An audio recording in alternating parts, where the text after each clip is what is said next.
Thank y'all for tuning in to the AV Experience podcast. And today will be the last day that I interview veterans this week. It'll be myself and a battle buddy of mine from Fort Stewart. Go ahead and introduce yourself. How you doing, Vinny? My name is Mark. Mr. Mark, and we are joined by my wife, Sonia. Let's go ahead and get into it. So I'm gonna start my story. In 1990, I went to pre-basic at Fort Bragg, and I enjoyed it. I loved it. It prepared me for,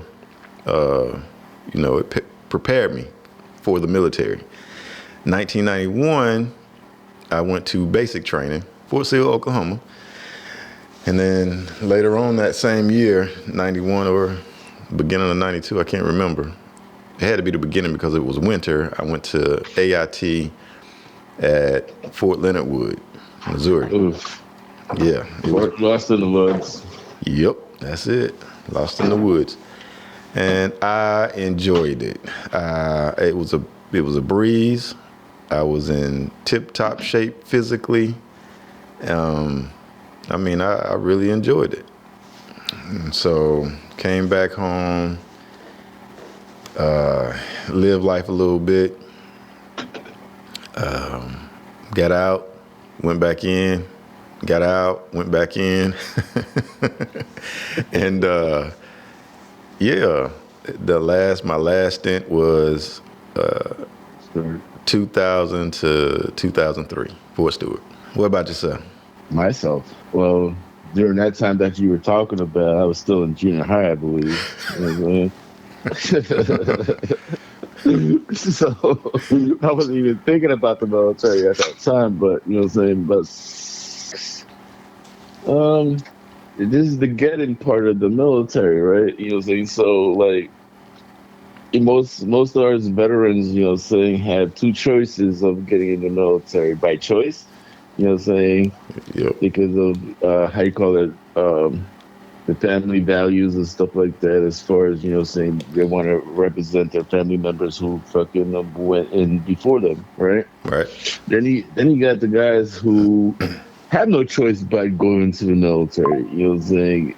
That meaning, you know what I'm saying, you have jail sentences, whether you go to prison or you go to military. And then, you know what I'm saying, guys like me had no options. And I was like, yo, in 1996, we had this fucking huge ass freaking blizzard, and I was sleeping in my car at that time. You know what I'm saying? Because I was homeless. And I was like, well, what do you do? Because I knew, Vinny, I knew my life was much more than it was at that time.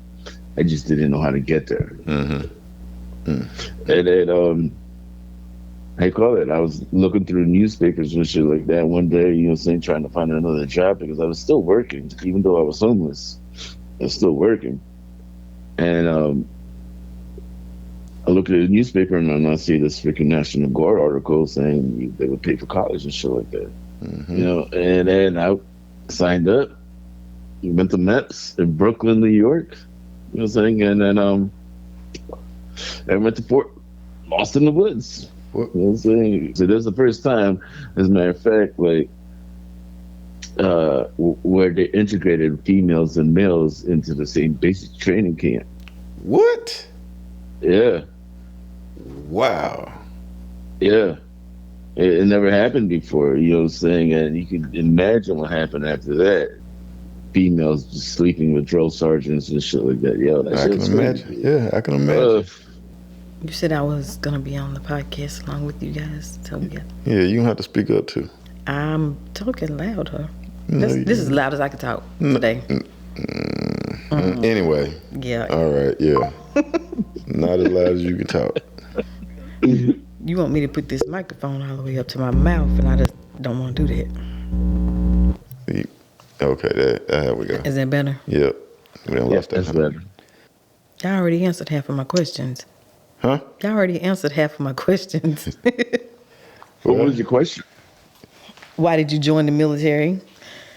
I didn't tell you why I joined the military. Oh, you didn't? Okay. No. Why did you join the military? I joined the military because as a youngster, I mean like young, before I hit double digits, all I dreamt about was being in the military, the Army or the Marines, one of them.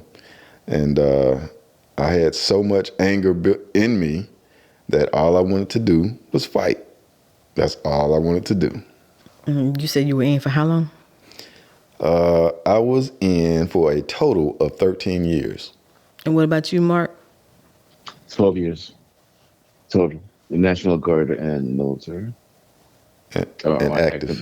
Yeah. Same here. Me too. National Guard. Went from National Guard to the Reserve and then active. I wanted to be an architect. Yep. That's right. Remember this story? Yeah. And then I couldn't do that, you know what I'm saying, as far as confidence and stuff like that and whatever and stuff like that. And the National Guard didn't really help you out, you know what I'm saying, because that stupid little newspaper clip that I saw, in the, you know, saying that the job wanted ads, you know, saying, you know, and thankfully that fucking newspaper doesn't no longer exist in Rockland County anymore because they fucking because of the internet. But yeah, it promised you all this stuff. It didn't deliver because when you try to get the money to go to college and shit like that, you had to fucking get it on your own. It's just like the VA now. Oh, really? Yeah. I did not know. We had I don't know if it was a bonus when I signed up, but, you know, they said school, you know, you get the GI Bill and so forth and so on. I was like, I don't want none of that. I plan on dying on the battlefield because I signed up doing Desert Storm. I thought I was going to go to war. That's what I thought. That's what I was thinking. But didn't end up in Desert Storm. Yeah. But I still had that mentality. Still had that immature mentality, that street mentality. And yeah, I was just, the Guard didn't do anything but make me stronger the way I was. You know what I'm saying? I was already, Yes. You know what I'm saying? If you would have met me, you know, saying maybe 2-3 years before that, you know, saying I was a fucking introvert. You know, saying I was. When we met, you were still kind of quiet now. You were still to yourself. I was definitely quiet. Yeah. You know what I'm saying? And it took a while for me to fucking, so to speak, change these stripes. You know what I'm saying? I hated those push-ups, but those push-ups made me, you know, saying to the guy that you're talking to. Right? Did y'all deploy? We went to Kosovo together. Crazy thing about that one was that we went to Kosovo during 9/11. I remember all the Albanians fucking getting freaking kicked out of fucking Camp Bonsdale, right? Yep. Yeah. Can't remember. Still remember that. Was it the Albanians or the Serbians? No, Albanians. I think the Serbians were killing the Albanians. Oh, okay. That's right. We came in. Yeah, that was my first deployment. I wasn't scared until. Yo, can I ask you a question? So before your first deployment, you know what I'm saying? So what was the mindset of you going, knowing full well you might not come back, you know what I'm saying? You know, and stuff like that. I don't know if we were married at the time or stuff like that. You know what I'm saying? I wasn't, you know what I'm saying? But I treated my family like strangers at that time because I was like, well, you know, my thinking is that if I think about my moms or my brothers and stuff like that back home, then I'm not going to freaking think about what my job lies ahead. Yeah. Same here. I did a mental dump of all the unnecessary stuff that, you know what I'm saying? That's a good word for it. That's a good word for mental dump. Yeah. Emotional dump too. You know what I'm saying? Well, I ain't never been an emotional person, so I ain't have to do that. Yeah. I was just a mental dump. Forget everybody, forget everything that didn't pertain to staying alive, that didn't pertain to doing my job, that didn't pertain to, you know what I'm saying, to wartime. Yeah. I was sharp. When I went, Yeah, I was ready. You know, the crazy thing is that, my family didn't know that I was in the military until a year and a half later. What? How you keep that a secret? Because I didn't talk to them. That's a good way to keep secrets. Yeah. Don't talk to people. That's true. That's true. But yeah, mine knew. And so I took that mindset, going to Kosovo, because Kosovo was my first freaking deployment. You know what I'm saying? I didn't know what the fuck was going to happen. Right. You know what I'm saying? And then, some of the missions that they brought us into, was fucking crazy as fucking shit. You know what I'm saying? Going through, doing raids and shit like that to make sure the Serbians didn't have fucking guns next to the fucking cane bomb still and stuff like that. Which, sure enough, they did. Yeah. You know what I'm saying? Because I had the fucking dig fucking holes with my beautiful sea truck, to place those rockets and guns and ammo in there so they could get exploded. So I try to tell people the scariest moment that I had while there was when we were pulling guard duty and we took a shot. Somebody was shooting and we couldn't see. I couldn't see because I was in the trench and the floodlights hit the fence and the wood line gave a hard shadow, so you couldn't see anything. And I didn't know nobody knew where it came from. It was a field, and then you had trees, which gave off hard shadows. And I couldn't see anything. So I stayed down in the trench, and I ran the trench. We're supposed to relieve everybody, in the tower or whatnot. I go up. I said, I don't want to be up here. I want to be on the ground. And so I ran that trench all night. Nobody, I didn't relieve nobody. That's how scared I was. And then the next day, I volunteered to go on every mission that I possibly could out in the city. Right. That's how scared I was. I said I didn't want death to sneak up on me or catch me by surprise. I wanted to face it, I wanted to have a chance. I wanted to have a chance to fight back or whatnot. That's a crazy mentality too, because you have the same mentality. Getting white people. You told me one time, you said, I'd rather know my racism. I'd rather know that the person's That's racist. right. So, that's right. So I can prepare myself. That's right. So you take the logical battle sense. Saying the military, you apply it to your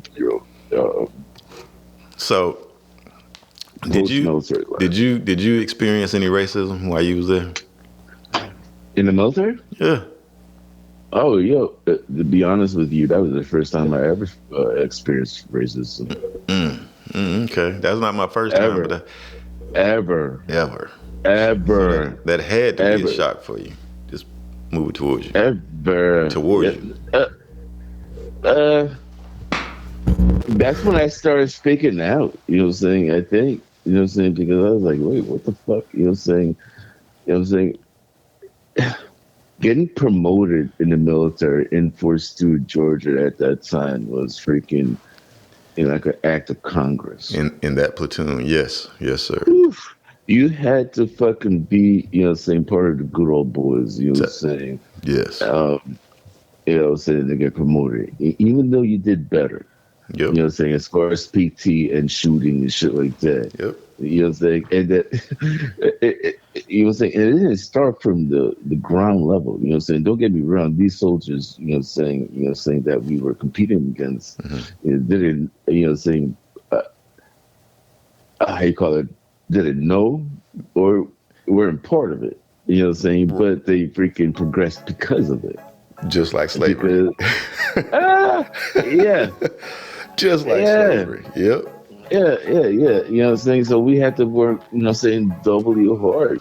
The crazy thing is that you had to be part of the good old boy system. So how long were you there before you went to a promotion board?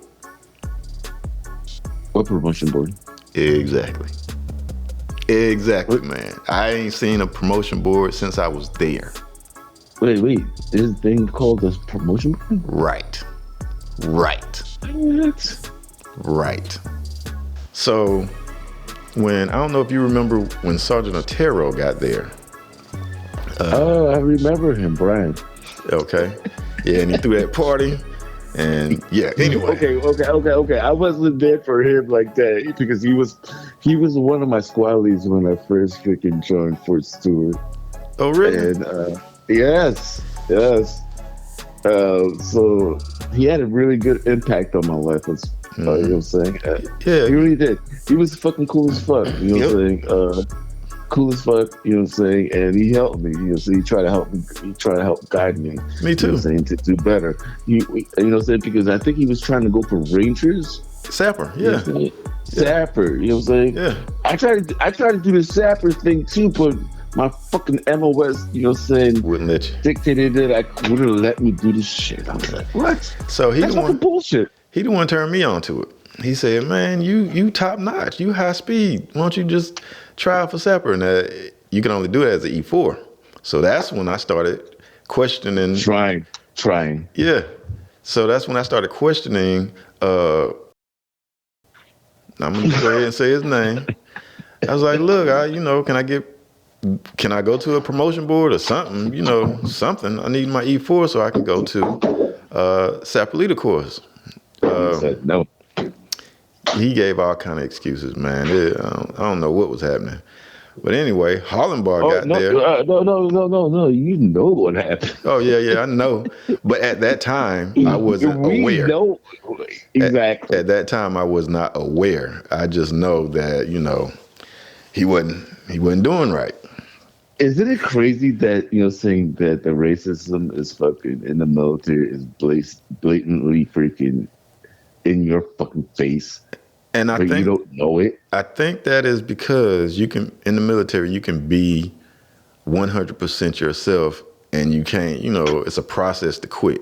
And if you a racist, or if you know what I'm saying, on that bull crap and got rank, you ain't going nowhere. You're going to enjoy that. You're going to ride that out. Your ego is going to push everything. Your ego is going to push everything. And I had my first adult encounter was with racism was when I took leave, came home, and me and a couple of fellas went to the mall, Monroe Mall, and we were walking through the mall, and you know, there was nothing there, so we was on our way out the door.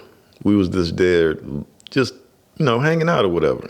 We wasn't looking for no females or anything. We was just there to hang out. And we was on the way out of the door. We had made it out to right in front of the door to go outside the mall. This policeman came up and stepped on my heels. And so everybody turned around. I was like, what in the world is going on? What's wrong with you? And he said, I seen you looking at my girl, my woman. I was like, what? Of course, his woman was white. And I said, what? Man, I ain't nobody looking at your woman. I ain't even see you or your woman. We ain't looking for no women. And he went in on me, get out my mall and, you know, turn around, I'm gonna arrest you. I was like, I ain't turning. Fortunately, at that time, I was up on my Black's Law Dictionary and police procedures because I wanted to be a state trooper after I got out of the military.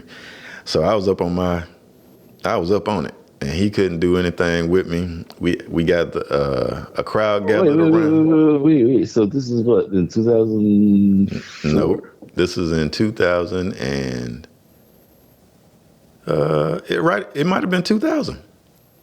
Yeah. Right, it might have been 2000. Cause I think I had my PT uniform on at the time. No, I didn't. I was dressed in regular clothes, and he stepped on my shoes, and man, it was crazy. But I stood my ground. I wasn't afraid of him at all. I just hate racism, man. Talking about, this is my mall, get out my mall. I said, oh, this your mall? What do you mean?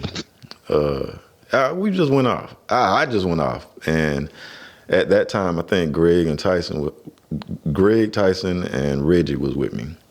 And you can't be afraid, man. Can't be afraid to stand up.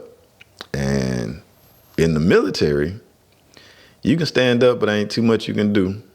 Ain't too much they're gonna do. You know what I'm saying? Especially if you got the whole chain of command that's jacked up. Yeah, yeah. I think that's where I built my confidence because I was like, well, they can't kill me. You know what I'm saying?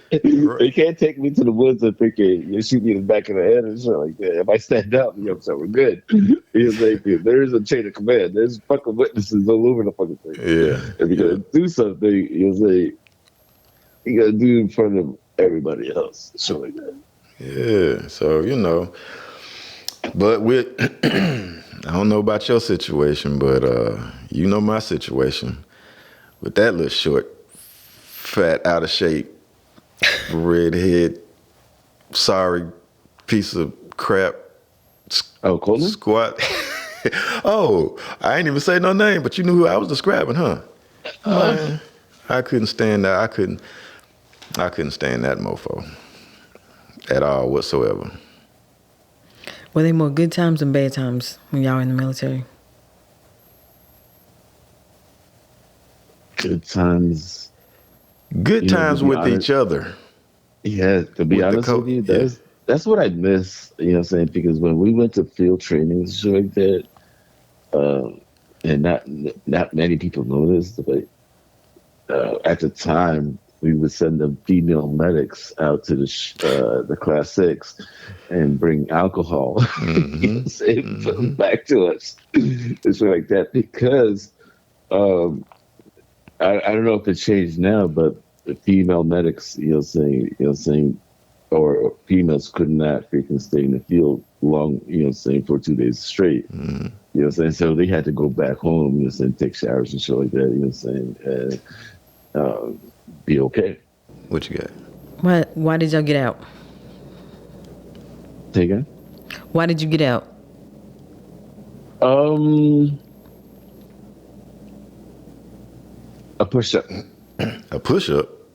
A push up. Because I was doing a push up in Fort Eustis, Virginia one day and felt this sharp pain going through the skull of my neck all the way down to my spine. And that was the end of my military career. Because I couldn't move my arms. That was it. So it's for medical reasons. Yeah, it was medical, you know what I'm saying? And if Vinny knows, you know what I'm saying, a lot of times when we were doing trainings and freaking NTC and, you know what I'm saying, right there in Fort Stewart, at Fort Polk too, you know what I'm saying, those roads were rough. And looking back, because we had to wear those fucking Kevlars, you know what I'm saying, every time we, you know what I'm saying, so those bumps kept fucking pushing, you know what I'm saying, the C-truck was not, you know what I'm saying, if you look at a C-truck, the C-truck is not very spacious, you know what I'm saying, so we're in a Kevlar and being a solo, I was, you know what I'm saying, Creech was good, White was good, you know what I'm saying, because they were short, I'm 6 foot, you know what I'm saying, and I guess the bumps, you know what I'm saying, from, you know what I'm saying, the repeated bumps from, you know what I'm saying, hitting the freaking roof of the freaking C-truck, you know what I'm saying, damaged my spine. Okay. And one push-up, that was it. Because once you can't freaking wear your fucking Kevlar, you're useless to the fucking military. I got out to do the medical is on paper. On paper is medical.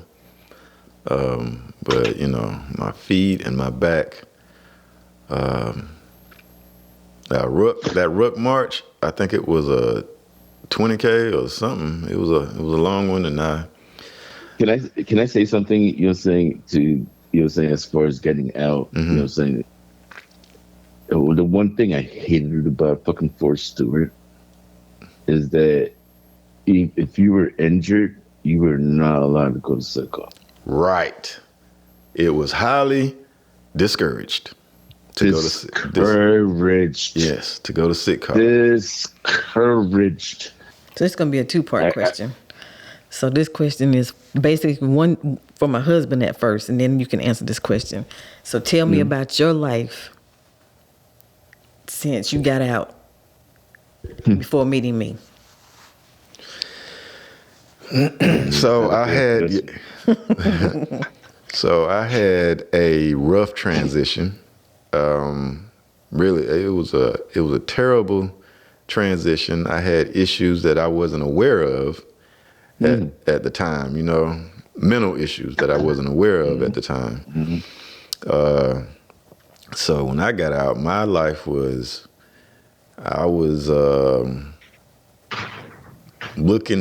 was trying to fill a void. As far as relationship wise,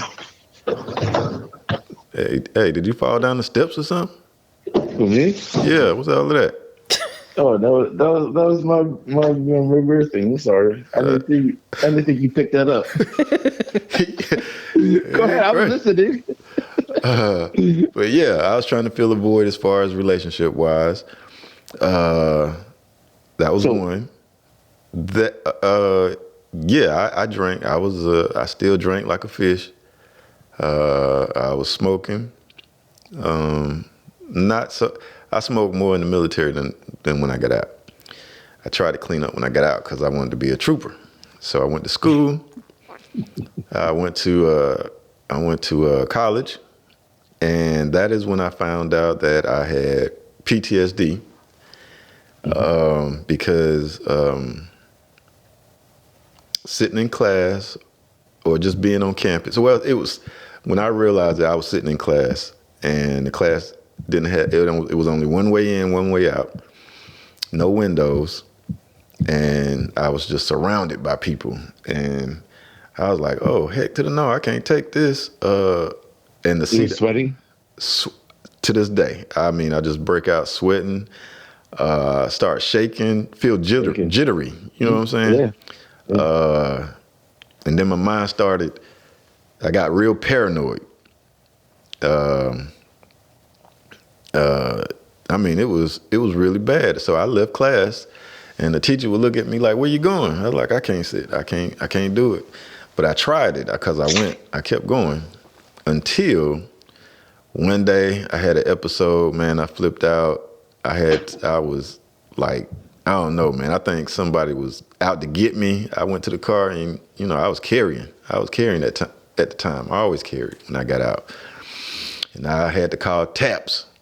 The TAP line. I called the TAP line, and I told them what was going on. They said, "Calm down. You need to calm down." And I cleared them. People was following me to my car. They followed me home, and I was like, man, I got to my apartment. I was looking around. I just drove up like I was driving a Humvee in the dirt and slid into the parking lot and went in the house, locked all my doors, closed the blinds, went upstairs. In the front, it was my bedroom. In the back, it was a closet with a window in it. Man, I set up shop. I was like, oh, ain't nobody gonna get me. I started looking out, I just set up, ready for whatever. Mm-hmm. So that was in 2003, beginning of 2004. It's crazy that you don't realize that shit while you're in the military, but once you get out of the military, you fucking realize that shit. Yeah. Well, I didn't know what was going on, man. I did not realize it. And then I said, that's how much that fucking military fucks you up. Yeah. And yeah, man. So like I said before, I was dating this chick, and while I was asleep, I wrapped her up like I was choking her out or whatnot, and she told me to get help then, but I did not.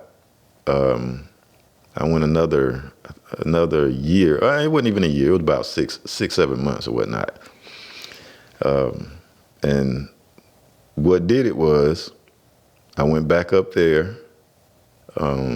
I didn't drive. She took me this time. And when I was ready to go home, she wouldn't take me home. And there was a hurricane, or it was something close to a hurricane that night. And I struck out.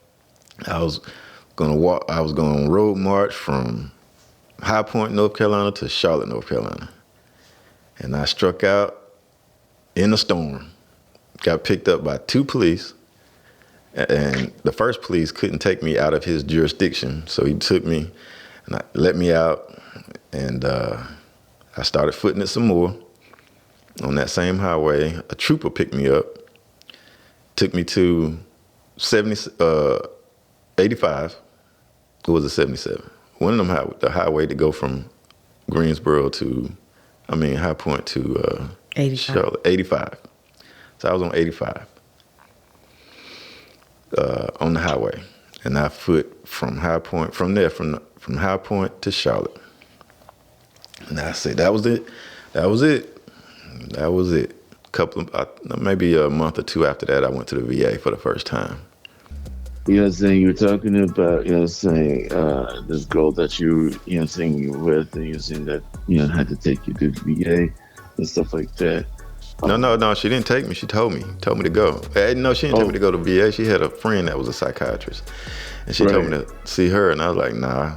I didn't know nothing about psychiatrists. You know what I'm saying? You don't ask for help when you're a veteran. That's right. So they didn't ask y'all, did y'all need any help? But they didn't, when you got out, they didn't say, okay, this is what you need to do. They didn't give you any steps to telling you or giving you the leeway of help. Nope. No. They said, here's your, go ahead, PCS, you out. Yeah, you DD 214 and get out. That's it. So no medical, they didn't tell you to follow up with any kind of medical or anything? Nope. Nothing. So it's just you out. You had to find that shit on your own. On your own. That's right. So you got out on a medical with a medical problem, but they didn't send you to the VA and tell you to follow up in any kind of way. At all, not all, because you're saying again, Miss Sonia, you're saying the medical stuff that I went through, I should have gotten, you're saying, a medical discharge from the military. Mm-hmm. Because the neck injury was that severe that I lost freaking numbness in my hands and arms and stuff like that. So they didn't med you out? No. I thought you... So I'm freaking fighting, you know what I'm saying? So I'm trying to fight, trying to get paperwork saying that, you know, saying I was hurt in the military. You know what I'm saying? Like, you got to do it's like a union thing, right? I got hurt in the military. I should have got medically retired in the military. Right. So, you know what I'm saying? And then the VA, you know what I'm saying, am I rated right now? Yeah, I'm rated because of PTSD.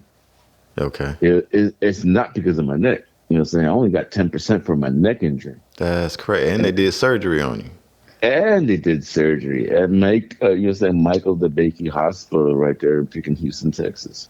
So how did y'all find out about the VA as far as, you know, following up and doing the things you need to do for yourself if they didn't tell you when you got out? So it's like a word of mouth or? Yeah. It was a word of mouth. Yeah, from another veteran. As another veteran, you know, saying that went through the shit that we went through. Mm-hmm. You know what I'm saying? And that's what it was.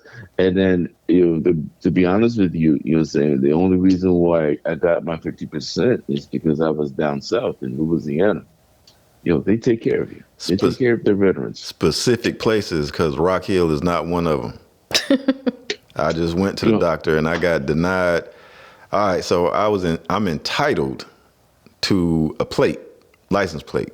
Entitled. Had it before, had it in Georgia, whatnot, right? I asked my doctor in Rock Hill Clinic, Rock Hill, South Carolina, the VA clinic in Rock Hill, South Carolina. I asked my doctor to sign off on the paper. Filled it out for her and everything. She denied me, saying I'm a young man. She want me to walk more. And what else you say? They give those. They only give those plates to amputees, oxygen, which is the last box on the form for DMV. It's the last box. I qualify for the first two boxes, and she wouldn't sign off on it. I was like, okay, who I need to see? I guess I got to go back to Atlanta or Columbia or whatnot, which is what I plan on doing. And I've been searching because, you know, that ain't right. How you gonna tell me, you know, you're a young man, young compared to who? You know, it's crazy, man. That was like a personal, she ain't even look. It's like she ain't even read my files or nothing. And then, man, I was like, okay, this ain't right. Got me hot, man. Got me hot. But anyway, yeah. But it's like jumping through hoops, man. With this VA, it's like jumping through fiery hoops. It is, dude. You see, and so much so that you give up. Yep. Because Yep. and the crazy thing is that most of the VA reps that freaking never freaking served. That's right. That's exactly right. So they have no idea what we went through. What you're going through. Yeah. You know what I'm saying? Like my psychologist, and when you asked me the question, where was the first time that you actually seen a psychologist? Mm-hmm. I seen a psychologist in freaking Louisiana back in 2010. 2010, okay. I got out of 2010, 2011. Mm-hmm. Out of all the doctors, over 20 years, out of all the doctors, I ran into 2 doctors that act like I'm pulling something, I'm stealing from them. I'm pulling out their pocket, or they just don't care. Yeah. Because I don't know if you noticed that. The other thing is that you have to understand that, just like the military, there's racism in the VA as well. Yeah. Because so there's a lot of freaking African Americans or Hispanics that don't get freaking care, but it's an act of Congress, to get a scheduled freaking appointment. Yeah, most definitely. Miss Sonia asked me, how was my transition after that? I was homeless. You were what? After I was homeless after again. Even after you got out. Yeah, a couple of times over. So you went in homeless and you came back out homeless. Homeless. Wow. Oh, you know what I'm saying? But again, me being in the military, I survived the homelessness because, again, I'm getting to talk to you right now. Mm-hmm. Because I knew for a fact, again, I was not supposed to be here at that point. Mm-hmm. But I'm not going to ask for help. So going through all that shit, I finally, I was like, you know what? I need help. Mm-hmm. So you got to be at a really low place to ask for help. Yeah. It's your wedding day, you're in the moment, and you're shining brighter than the sun. This is a day you should never forget. Unfortunately, memories fade over time, but I'm here to put your mind at ease with a professional video that will bring that moment back to life every time you watch it. You can even share it with family and friends so you all can smile together. Contact AV, your professional videographer, at www.avfilmsolutions.com. That's avfilmsolutions.com. Yeah, that's what I'm saying. I'm saying, the generation that's coming up now is softer than when we went through. And and I, when I was getting out, the transition was in the military was getting softer because they had started letting females into our MOS. Yeah. And they lowered not only because of that, but they started lowering the standards, I guess you could say, because they started looking out for feelings and emotions and stuff like that. When I went through, with no, stress cards or no telephone calls whenever you want to, no videos, no nothing. Right. No. So now I think it's conformed to regular society, so it's a little easier now. In conclusion, I want to thank y'all for joining me on the AV Experience podcast. Take care of your mental health, veterans that seriously, that's most important. Yeah, take care of your mental health because you have to look out for number one. Number one is you. If you need help, ask for help, man. Seriously, ask for help. Right, seriously, right. You can't do it yourself. I'm saying that's right. You can't do it yourself. Get some help. I've been in therapy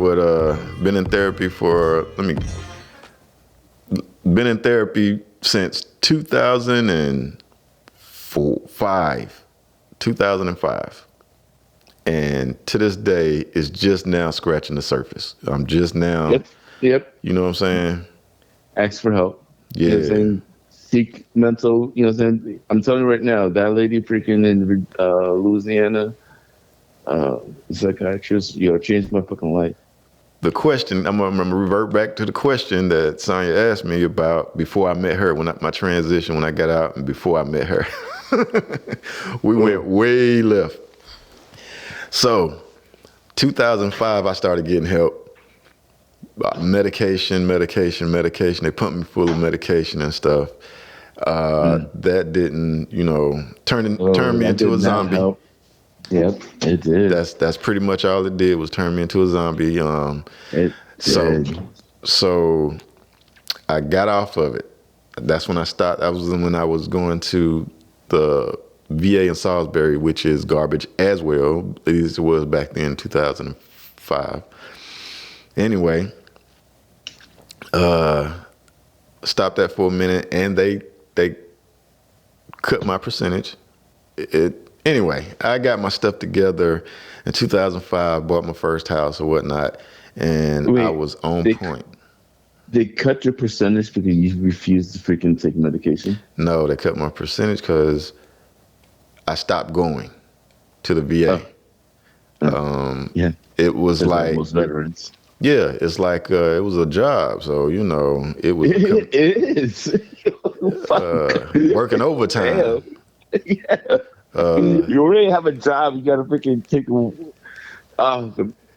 Yeah. So much to say about the VA, man. So much to say. And you know what? I'm not gonna say the VA because what the heck was that? That was my pipe right there. My butt. Oh, okay. Go ahead. But yeah, I'm not gonna say the VA. I'm gonna say the people in the VA because the VA was established to help veterans. But the people that they hire to put in the VA, some of them ego trip, some of them don't care. They're just there for a paycheck. And some of them just really out to stand in your way. And a lot of them are civilians that don't understand. A lot of them are. Thank you so much. So, yeah. I was about the same things. Great minds think alike. Yeah, all of mine are civilians. Every person, because I said, have you served? They say, no. I was like, so how can you understand what I'm going through? How can you, because when I first went into the VA, I was evaluated for PTSD by this dude who looked like he was about to get divorced, going through a bad divorce. He was just, he's just in his emotions and stuff. And, my first evaluation, I was denied. And it was like he didn't care. He was like, whatever. Was he white? Yeah, he was a white guy. So, but I not all white guys, because the white guy who did give me that approved me, or, what I'm saying. Was he young? The one that approved me? Mm-hmm. Yep. A young white guy. Yeah. So you see the difference? Yeah, that was my case, and evidently it must be your case too. It must be something. It must be something. But anyway, yeah. The old white boy club, club, they don't want that. So it seems that way. White guys, that's how it works, dude. I ain't never look at it like that, but hey. Back to the story. Back to Sonya. Oh my goodness. Yeah. So I got my stuff together monetarily on point. Still searching for that void though, as far as relationships go. Still searching for that void. At this particular time that I met Sonya, I wasn't looking. I wasn't actively looking. I was more wrapped up in my business. As far as how that works, huh? Say again. Wonder how that works, right? It's crazy how that shit works. Yeah. Yeah. You're about to tell us another story. Yeah. So, at the time I was doing photography. Shooting is, I was doing photography, and I was on top of my game. I remember because I told you to freaking come to my wedding so you could do my fucking photo shoot. I didn't come. I was still, on the medications and still, going through some stuff. So I recovered or anything, but you know, it is what it is. And I think I remember now that you said it. I remember. You remember? Yeah. So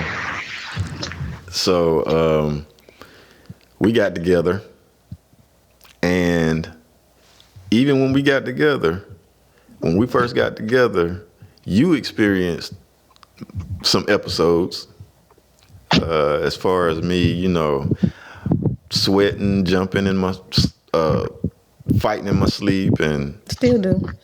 yeah, but it was way worse then. Yeah. And then we started activities, and I got back on my medication and stuff, and moved. No, okay, I'm skipping some time. Years down the road,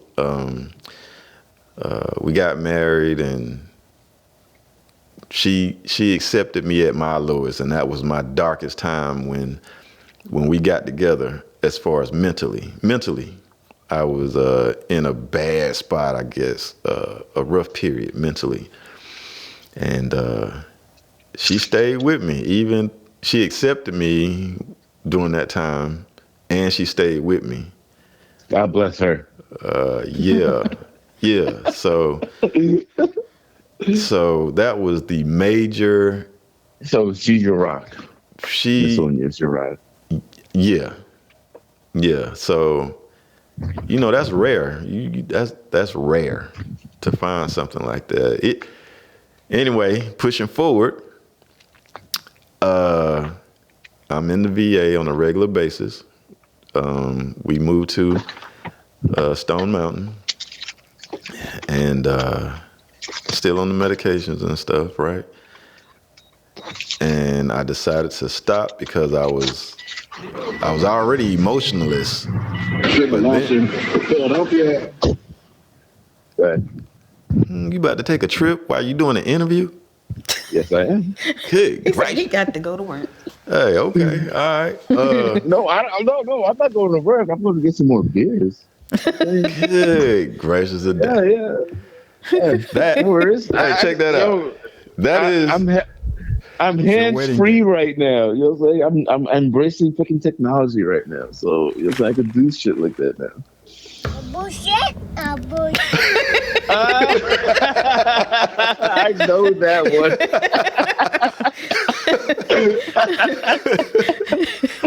one. Anyway, hey, so, you know, in the VA, and, you know what I'm saying, getting help, going through the VA, and it's helping a little bit, I guess, you know. You talk about medication, Mm-hmm. you'll say a couple of times where it made you feel like not yourself. Right. There was a point in your time where you were like, you know what, I have to stop taking the medication that the VA gives you. That came. What was that point? You know what I'm saying? Because that was my rock bottom. That came when we were cycling and Sonya got hit, and the dude, normally I would have rocked this dude. I would have did something to this dude. I could not get mad enough to react.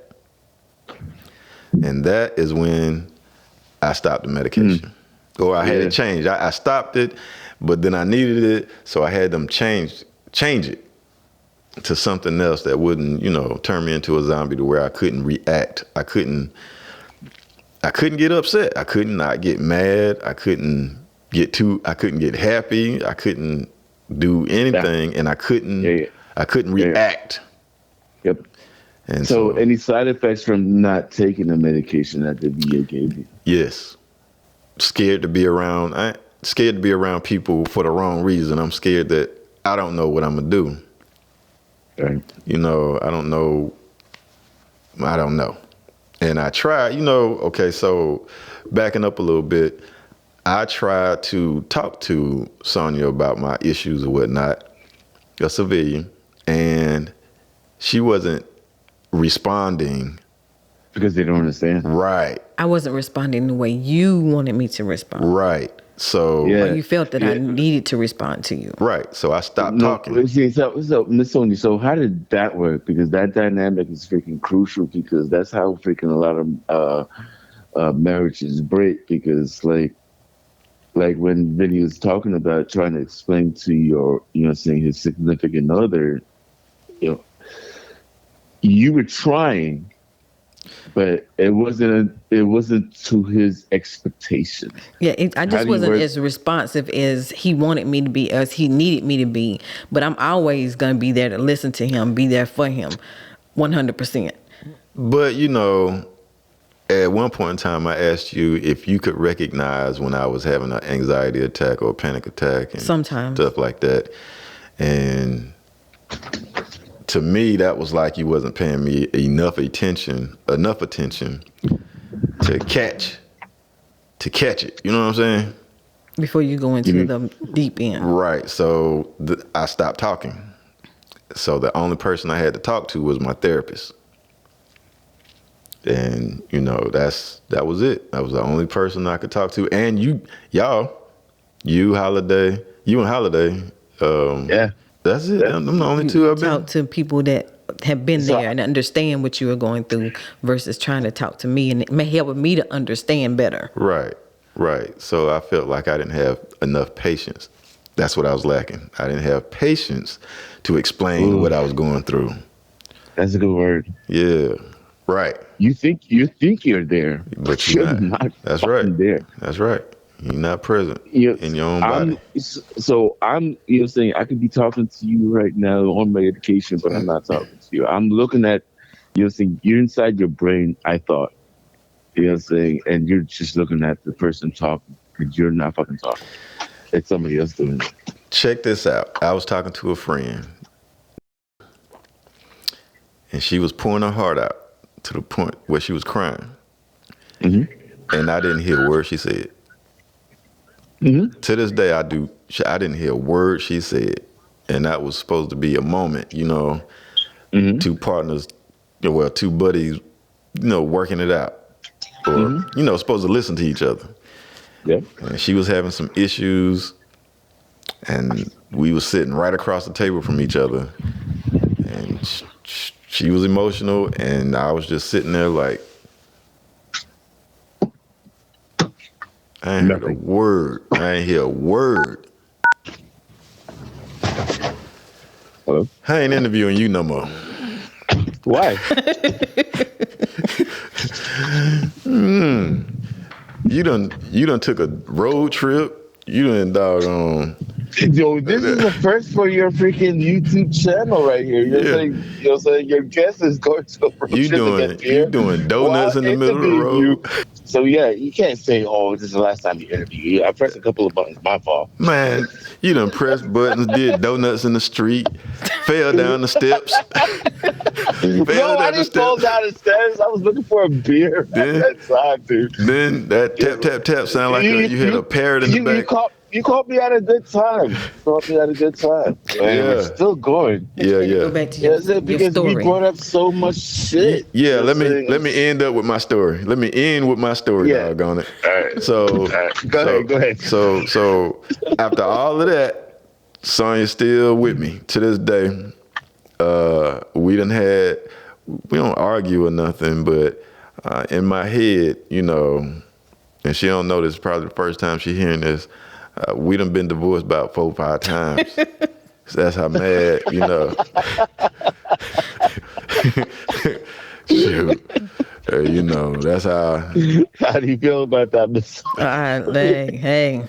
As long as it ain't on paper and he ain't said it. Yeah, he said, have you ever felt the same way that you wanted to? Yeah, well, see. I want to choke you sometime, but I ain't wake up.